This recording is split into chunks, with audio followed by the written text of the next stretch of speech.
Divorce হলে পুরুষের কোনো ক্ষতি হয় না, সব ক্ষতি মেয়ের হয়।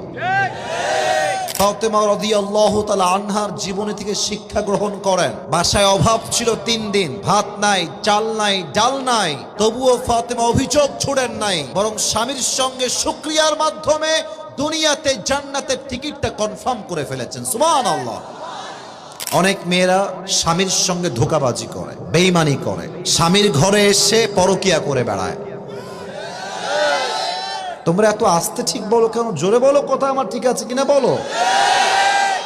স্বামী থাকে বিদেশে, সারাটা মাস মাথার ঘাম পায়ে ফেলে দেশে টাকা পাঠায়, আর বউটা এত বেঈমান ওই টাকা দিয়ে এমবি ভরে পরপুরুষকে আই লাভ ইউ বলে বেড়ায়।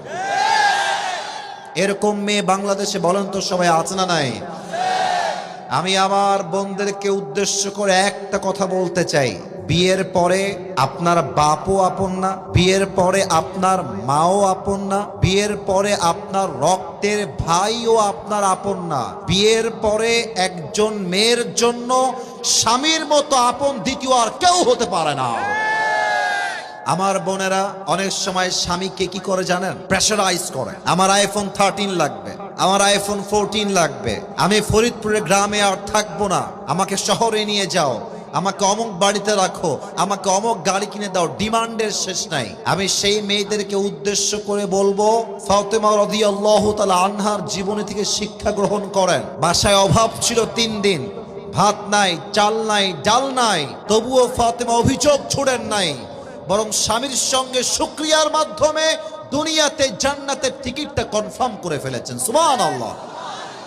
এই জন্য বোনদেরকে 1 নাম্বার কথা বলবো, স্বামীর সঙ্গে বেঈমানি করবেন না। মনে রাখবেন, একটু তিতা লাগবে শুনতে, একটু তিতা লাগবে শুনতে, অগ্রিম ডিক্লেয়ার দিলাম। ডিভোর্স হলে পুরুষের কোনো ক্ষতি হয় না, সব ক্ষতি মেয়ের হয়। একটু তিতা আমি জানি, শুনতে তিতা। কারণ কি? একজন নারীর সতীত্বের অনেক দাম আছে, যেটা পুরুষের আহামরি দাম নাই। একজন নারীর দেহের অনেক মূল্য আছে, যেটা পুরুষের ক্ষেত্রে আহামরি সমাজ দেখতে চায় না। একজন মেয়ের যখন ডিভোর্সের দাগ লেগে যায়, পুরো সমাজের চোখে সেই মেয়েটা একদম ছোট হয়ে যায়, ঠিক কিনা বলে? তো স্বামীর সঙ্গে বেঈমানি করার পূর্বে একটু ভেবে নিবেন যে ক্ষতিটা আমার হবে না, ক্ষতিটা আপনার হবে না, ক্ষতিটা হবে প্রত্যেকটা সেই মেয়ের যেই মেয়ে স্বামীর সঙ্গে গাদ্দারি করে, ঠিক কিনা বলেন? আল্লাহ মেয়েদেরকে বোঝার তৌফিক দান করুক। পড়েন সবাই আমিন।